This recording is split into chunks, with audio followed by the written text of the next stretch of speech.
혹시 지난 한 주간 택배 좀 받으셨습니까? 예. 갑자기 웬 택배입니까? 이렇게 물어보시는 분들도 있으실 텐데, 보니까 지난번 블랙 프라이데이 때 이제 주문했던 물건들이 이번 주에 많이들 도착하더라고요. 저희도 지난번 블랙 프라이데이 때 제 딸 장난감을 샀는데 이제 이번 월요일 날부터 쭉 도착을 했습니다. 제 딸이 가장 좋아하는 장난감 뭐냐고 가끔 사람들이 물어보시는데 뭘 것 같으세요? 네, 제 딸이 가장 좋아하는 장난감은 신상 장난감입니다. 네, 새 장난감이에요. 네. 옛날 거는 거들떠를 보진 않더라고요. 새 거를 어떻게 그렇게 잘하는지 딱 버리고 새 거에 확 달려가서 한 3일 갖고 놀다가 이제 또 버리고. 네. 마음 같아서는요, 이번에 새로 산 장난감을 바로 꺼내주고 싶은데, 이제 그렇게 하면 이제 새 장난감 받고서 그렇게 좋아하는 모습이 너무 마음에 좋더라고요. 근데 그렇게 하면 너무 자주 받으면 장난감 귀한 줄을 모를 것 같아요. 네, 그리고 또 지금 갖고 놀고 있는 장난감 잘 갖고 놀고 있으니까 이제 그것이 질릴 때쯤 되면, 그것이 고장날 때쯤 되면 이제 새 장난감을 꺼내주려고 합니다. 이제 제 딸 장난감이 온다니까 오히려 막 제가 더 기대가 되는 거 있죠. 네, 이제나 오나 저제나 오나 이렇게 기다리고 있는데, 그래서 블랙 프라이데이 이후에 이제 기다림의 시간이 시작됐습니다. 근데 여러분, 사실 실제로 지금 이 블랙 프라이데이 이후에 이 모든 기간을요, 기다림의 기간으로 교회에서 정해 놓았습니다. 블랙 프라이데이 때 선물 살 줄 알고요가 아니라 크리스마스가 되기 전 4주간을 대림절이라고 해서 예수님의 오심을 기다리는 절기로 지킵니다. 이 기간을 대림절, 영어로는 어드벤트라고 하는데, 이 어드벤트의 뜻은 오심, 도착이라는 뜻입니다. 로마에서 이 장군이 또 영웅이 어느 장소에 도착할 때, 올 때 쓰던 단어가 어드벤투스라는 단어가 있습니다. 라틴어인데 그 단어에서 온 단어입니다. 여러분, 배우자가, 내 남편이나 내 아내가 어디 먼 곳을 갔다 올 때, 언제나 오나, 이제나 오나, 내일 오나, 내일 모레 오나, 보니까 이필문 집사님이 얼마나 이영재 권사님을 그렇게 기다리셨는지 몰라요. 근데 이제 막 1시간 뒤에 도착한다고 생각하면 어떠시겠습니까? 더 있다 와도 되겠다고요? 안 와도 되겠다고요? 권사님들, 배우자는 혹시 그럴지 모르겠는데 자녀분들 기다린다고 할 때, 자녀분들이 온다고 할 때는 너무 기다려지죠. 제가 아내한테 들었는데요, 우리 장모님이 한국에 계실 때 이 장모님의 어머님, 그러니까 우리 아내 외할머니께 이제 엄마 나 이제 가요, 이제 그러고서 간다는 거예요. 아침에 전화를 하면은 이제 그 할머니께서 가시던 양로원이 있는데 아침부터 거기도 안 나가고 밖에서 3시간 동안 올 때까지 나와서 기다리신다는 거예요. 공감이 가십니까? 젊은 사람들은 공감이 잘 안 갈 거예요. 그죠? 젊은 사람들은 택배가 온다 이래야 이제 좀 이해가, 기대감이 확 올라갈 것 같은데요. 우리가 예수님을 향한 기대감이요, 이 예수님의 오심에 대한 기대감이 이와 같아야 된다는 것이죠. 자녀가 오는 것보다, 택배가 오는 것보다 못하다면 아직 예수님 안 와도 되는데, 내가 이 땅에서 살 때는 아직 오지 마시고 내가 죽고 나서 내가 천국 가면 그때 오셔도 됩니다. 이렇게 생각하시는 분들 많이 있지 않으세요? 여러분, 주님께서 오시기 전에 내가 먼저 죽으면 그럼 나는 천국에 가는 것은 확실합니까? 내가 천국 가는 것이 확실하다면 예수님 오시는 게 두렵지 않아야 돼요.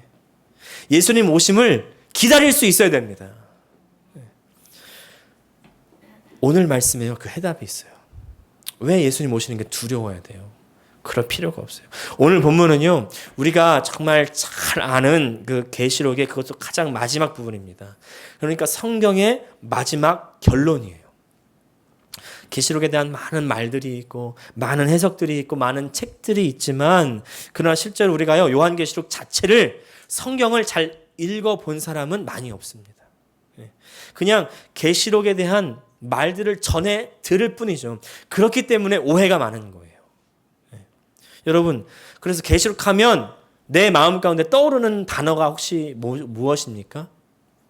혹시 환난 아닙니까? 진노 아닙니까?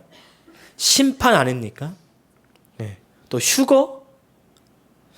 7 나팔이 있고 7 대접이 있고 7 그릇이 있고 심판이고 진노고 이런 말들 많이 들었죠. 그래서 계시록 하면 그냥 겉부터 집어 먹는 경우가 많이 있습니다. 근데 이것은요, 계시록을 읽지 않아서 생기는 오해입니다. 그냥 듣기만 해서 벌어진 일들이에요. 많은 옛날 목사님들은 실제로 협박 많이 하셨죠. 지금 내일 당장 예수님 오시면 곧 따위로 신앙생활 할 거냐고. 이런 소리 저 많이 들었습니다. 물론 계시록 내용 중에 협박 같은 내용도 있어요. 있지만 그러나 계시록은요, 협박에 그치는 것이 아닙니다. 계시록은 그 당시 로마 제국의 핍박과 박해 속에서 믿음을 지켜나가고 있던 그 믿는 이들이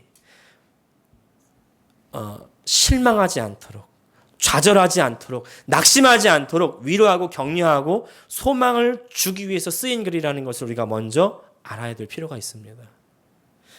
이미 로마 제국이요, 이제 네로 황제 때 많은 기독교인들이 핍박을 당해서 죽임을 당하게 돼요.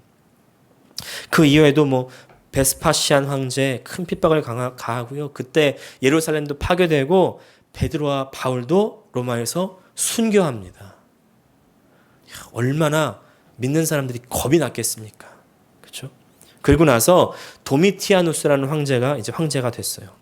이 사람은요, 로마 모든 시민들이 다 자기 자신을, 황제를 주와 하나님으로 숭배할 것을 명령합니다. 주와 하나님으로, 신으로 숭배하라는 것이죠. 그리고 나서 로마 제국을 영원한 제국이다, Eternal Empire, 영원한 제국이다. 그리고 나 자신은 영원한 왕이다, Everlasting King이다, 이렇게 명명합니다. 그래서 모든 로마 시민은 그 로마 황제를 위해서 지어진 성전에 나아가가지고 템플 그 가운데 향을 피우고, 그리고 카이사르 쿠리오스, 다시 말해서 Caesar is the Lord, 시저가 주다, 황제가 주다, 이렇게 말해야만 했다는 것이죠. 황제가 주다. 그래서 그 당시에 사람들이 만나면 이렇게 인사했다는 것 아닙니까? 근데 이건요, 그리스도인들에게는 받아들일 수가 없는 일이었습니다. 황제가 주라고 하면 바로 뭐예요? 유일하신 하나님을 무시하고 배반한 것이 되죠. 절대 받아들일 수 없는 일이었습니다.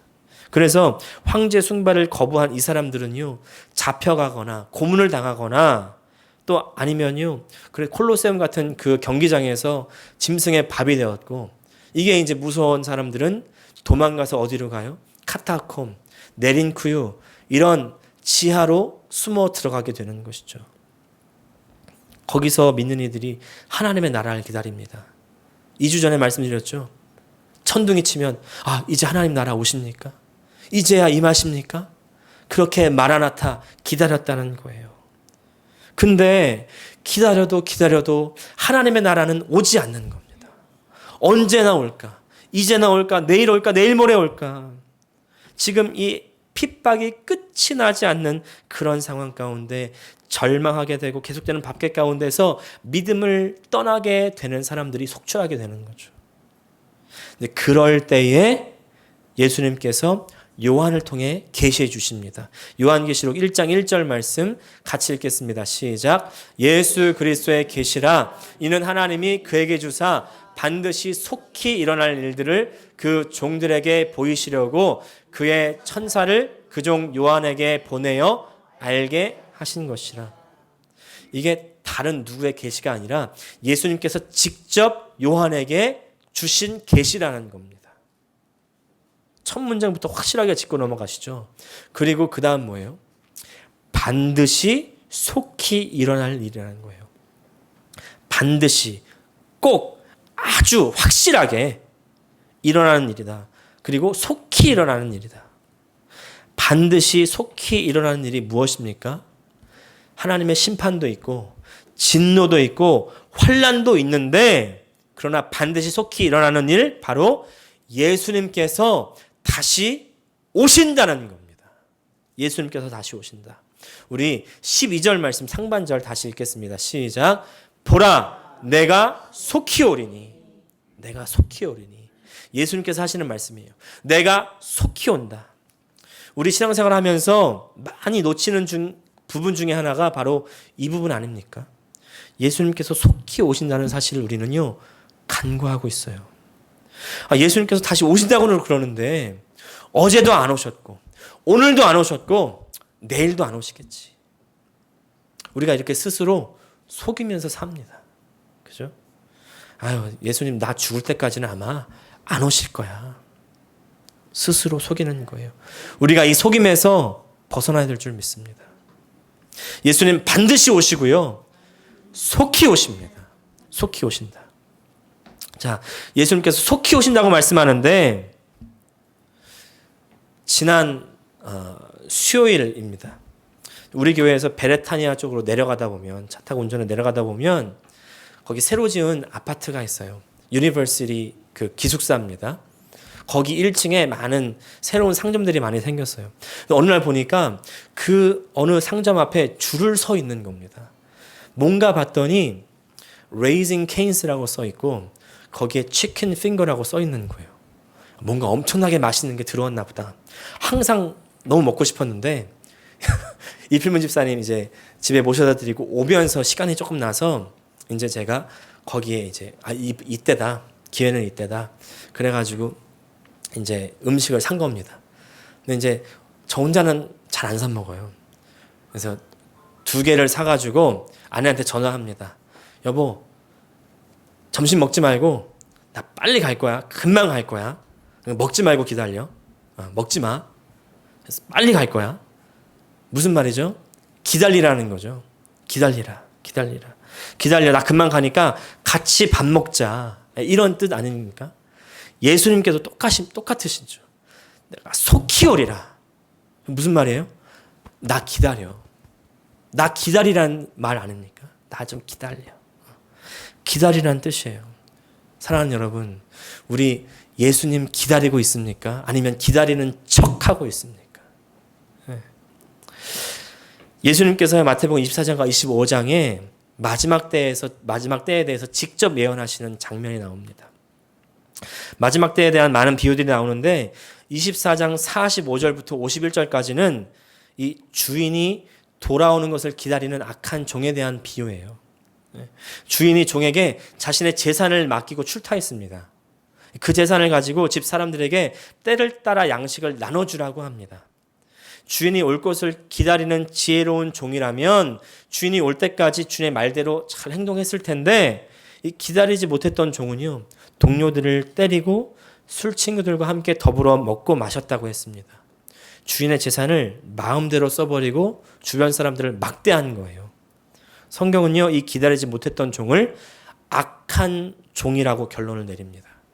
우리 48절 같이 한번 읽겠습니다. 시작. 만일 그 악한 종이 마음에 생각하기를 주인이 더디 오리라 하여. 기다리지 못한 것이 악한 것이라는 거예요. 왜 그렇습니까? 이 종이 한 일을 다시 보면 동료들을 때리고 술 친구들과 함께 먹고 마셨어요. 지금 주인이 종에게 자신의 재산을 맡길 정도면 이 사람은요, 그냥 하인이 아닙니다. 막 아주 심부름이라는 그런 하인이 아니라 거의 한 집사장 정도 되는 높은 위치에 있는 그런 하인일 거예요.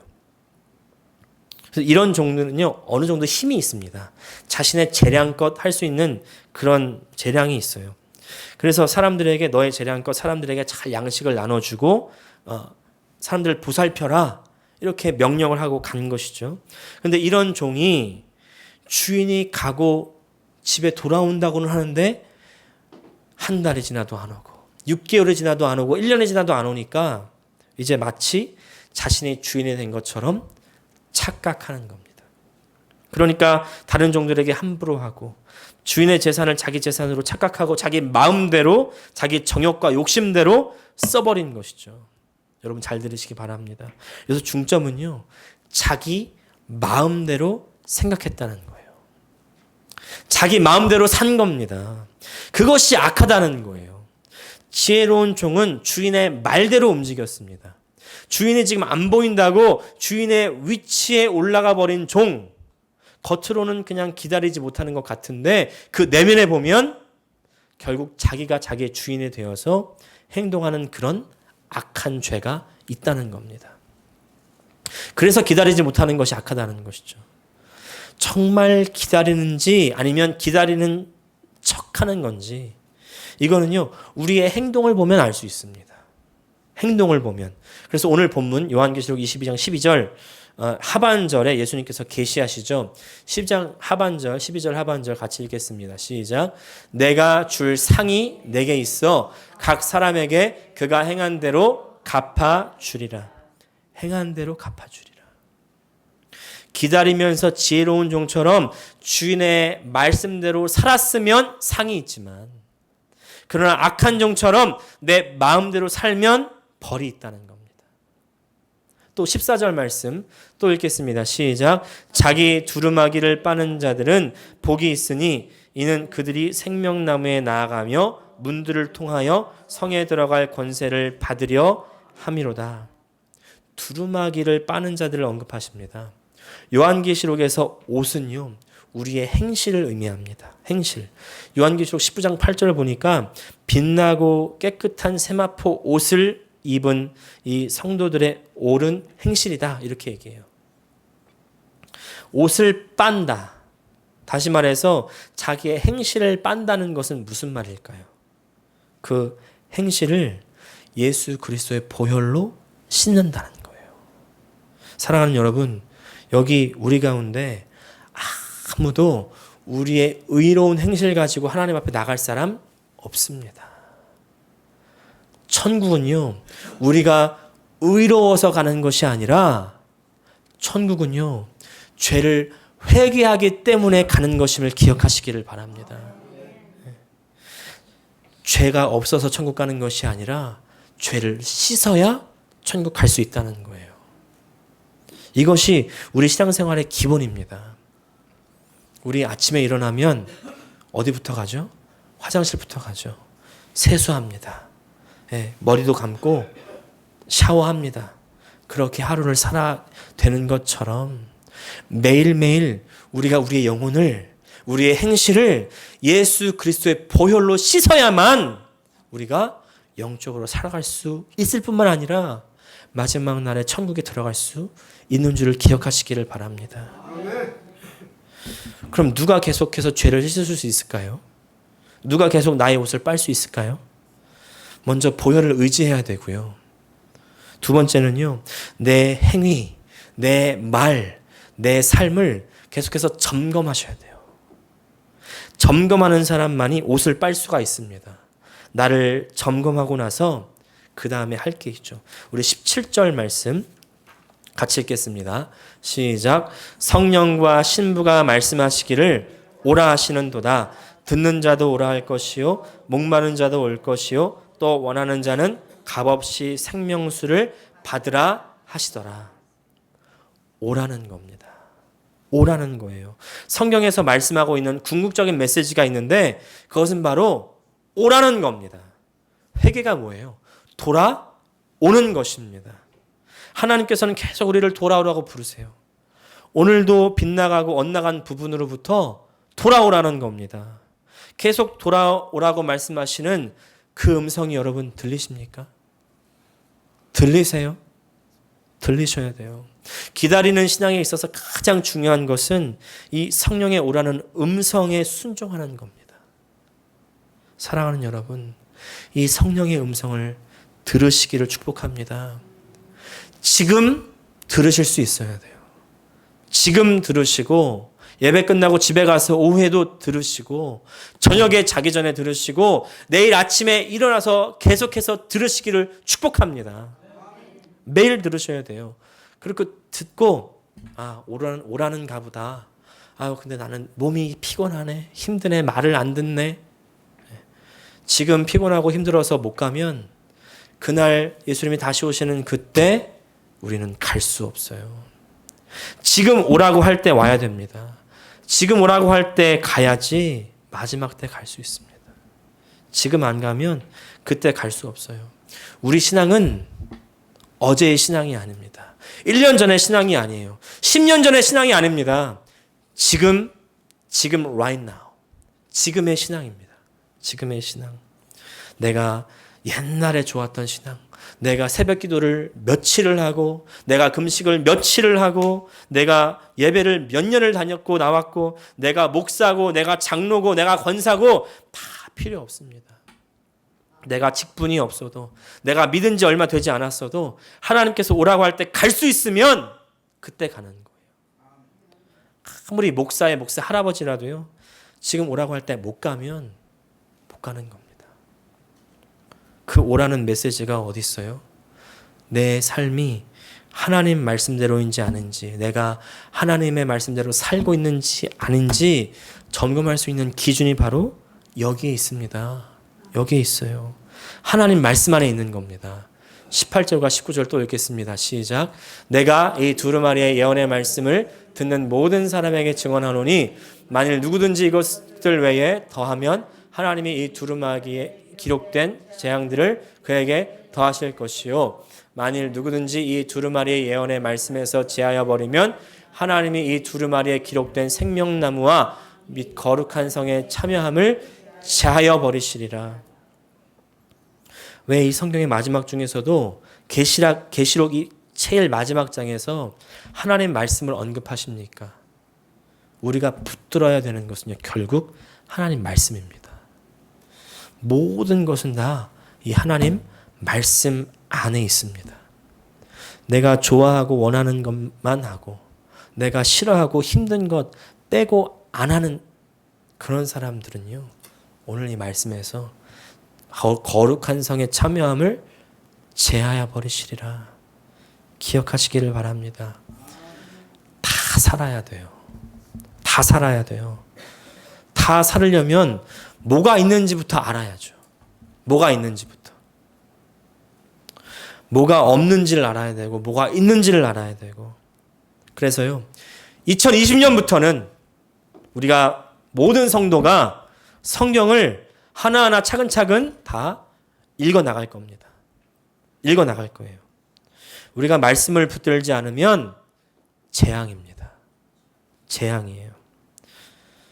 멸망이에요. 말씀 안에 참된 행복이 있습니다. 할렐루야! 그래서요, 내년 우리 교회 표어를요, 이렇게 정했어요. 말씀으로 행복한 교회. 따라해 보시기 바랍니다. 말씀으로 행복한 교회. 아멘. 사랑하는 여러분, 나 혼자 내 이름이 생명책에 기록되었다고 착각하는 게 아니라 하나님 말씀을 읽고 듣고 믿고 붙들고 그대로 살아서 하나님의 거룩한 성에 참여하는 우리 모두가 되시기를 축복합니다. 근데 말씀대로 사는 것이요, 하나님 뜻대로 사는 것이 어려워요. 어려워요. 어떨 때는 실패하는 것이 우리의 현 주소 아니겠습니까? 네. 그래서 보혈을 의지해야 될 필요가 있고요. 또 우리가 필요한 것이 있습니다. 그것은 바로 하나님께서 우리의 시작이시고 우리의 끝이시라는 것을 믿어야 된다는 거예요. 내 인생을요, 진짜 성공하게 하시는 분은 하나님이십니다. 여러분, 하나님 말씀대로 살다 보면 손해보는 일이 많습니다. 억울한 일이 많아요. 내가 이렇게까지 해야 됩니까? 내가 이렇게까지 참아야 됩니까? 또 이렇게까지 내가 투자해야 되겠습니까? 아니, 돈을 버려야 되겠습니까? 네. 살다 보면 성공하지 못하는 것 같고 뭔가 좀 비리비리해지는 것 같아요. 그러나 여러분, 하나님께서 우리를 이 땅에 보내셨고 우리를 시작하게 하셨고 우리의 마무리도 하나님께서 해 주실 것입니다. 우리 13절 말씀 읽겠습니다. 시작. 나는 알파와 오메가요 처음과 마지막이요 시작과 마침이라. 지난 수요일에 전도서를 통해서 말씀드렸는데요. 지금 내 인생은 이것도 부족하고 저것도 부족하고 이것도 필요하고 이것도 연약하고 내 이름으로 무엇을 이뤄놓는 것도 아무것도 없는 것 같고 내가 빛나는 존재가 된 것도 아니고 그냥 초라하게 쪼그라든 인생이다. 이렇게 생각하시는 분 계십니까? 성경은요. 인간적인 눈으로 볼 때 성공하는 인생을 살았던 그런 사람들도 있지만요. 그러나 그렇지 않은 사람들이 훨씬 더 많다는 것을 기억하셔야 돼요. 네. 믿음 때문에 죽음을 당하고 믿음 때문에 망하고 믿음 때문에 도망하고 정말 갑자기 신세가 주저앉은 사람들. 요새 갑질하는 사람들 많은데 갑이 되지 못하고 을이 되고 병이 되고 정이 되는 사람들. 예, 그렇게 삶을 마감했던 사람들. 손해를 당하고 자기 주장하지 못했던 사람들. 세상적인 관점에서는 좀 변변치 않은 사람들 아닙니까? 근데 그런 삶인 것 같은데 그 인생이 의미가 어떻게 생길 수 있냐면 바로 내 인생을 시작하신 하나님이 나의 그런 인생에 개입하시면 그런 한참타고 생각했던 그런 인생이요. 하나님 눈 아래서 아름다워지는 겁니다. 교회사 속에 가장 탁월했던 선교사 한 사람을 꼽으라면 아마 이 사람 데이비드 브레이너드라는 사람을 아마 꼽는데 주저하지 않을 겁니다. 이분은요 1718년에 코네티컷에서 태어났는데 이 청년이 21살에 회심을 합니다. 그리고 예일 대학에 신학과로 입학을 했습니다. 1743년에 그의 나이 25되던 해에 인디안을 위한 사역을 시작합니다. 델라웨어의 인디언들이 회심하기 시작해요. 점점 사역의 지경을 넓혀서 뉴저지까지 이제 확대를 했습니다. 그러던 중에 이분이 몸이 약했어요. 병약해서 그 고통 때문에 설교도 할 수 없고 기도도 할 수 없게 됩니다. 그런데 쉬지 않고 전도의 사역을 감당하다가 결국에는 1749년에 소천하는 거예요. 겨우 29세의 나이로 생을 마감하게 된 겁니다.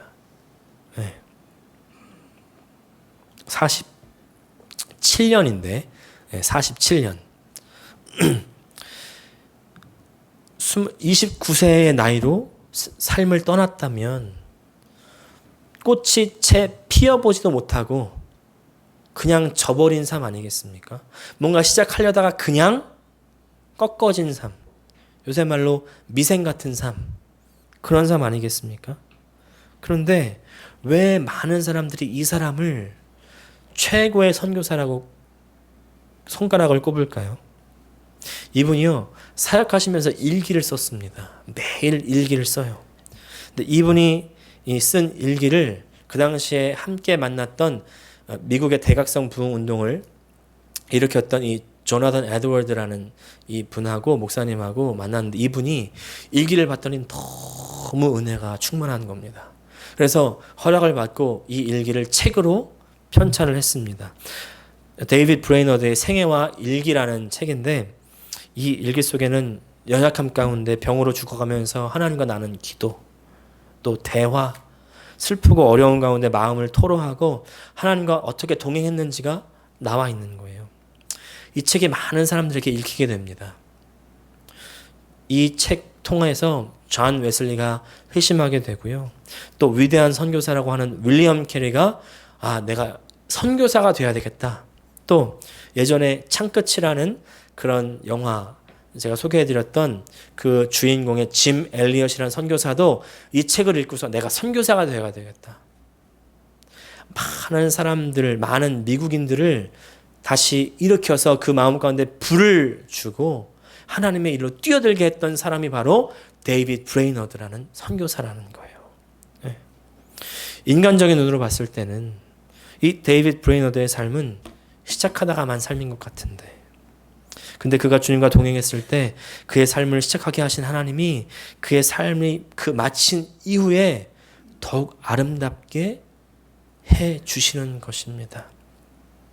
데이빗 브레이너드는요, 힘들고 어려웠지만 자기를 시작하게 하시고 끝내시는 그 하나님을 믿고 기다린 겁니다. 우리의 인생을 시작하게 하신 그 하나님께서 우리가 우리의 삶을 맡길 때 우리의 삶을 아름답게 마무리해 주실 줄 믿습니다. 예수님 오시면요, 예수님 오시면 말씀대로 산 사람, 인간적인 눈으로 봤을 때는 뭔가 성공한 거 없는 것 같고, 뭔가 주저앉은 것 같고, 처박힌 것 같고, 힘든 것 같은데, 근데 주의 눈으로 봤을 때는 그게 보석과 같이 빛나는 인생이라는 겁니다. 사랑하는 여러분, 오늘의 말씀을 이렇게 좀 결론 짓기 원하는데요. 예수님께서는요, 속히 오실 것이라고 말씀합니다. 내가 금방 갈 테니까 딴짓하지 말고 기다리라는 겁니다. 곧 간다. 곧 간다. 사실 성경의 메시지가요, 내가 간다는 메시지입니다. 구약을 한마디로 정의하면 메시아가 오신다. 그래서 구약의 핵심은 그리스도의 오심을 기다리는 것이라면 신약의 핵심은 뭐예요? 그리스도의 다시 오심을 기다리는 것. 사랑하는 여러분, 예수님의 다시 오심을 사모하며 기다리시기를 축복합니다. 기다리는 척하지 말고 진정으로 기다리는 성도가 되시기를 축복합니다. 비결은요, 말씀으로 사는 겁니다. 매일 하나님과 동행하는 겁니다. 그 임재 안에 거하는 것입니다. 하나님과 더 친근해지셔야 됩니다. 이게 아니면 방법이 없어요. 다른 방법이 없습니다. 이것이 바로 기다림의 신앙입니다. 그렇게 기다리는 삶이 혹시 초라하게 느껴질지라도, 답답하고 비참하게 느껴질지라도, 내가 몸이 병약할지라도 그 임재 안에 사는 그 삶을 하나님께서 아름답게 마무리해 주실 것입니다. 할렐루야.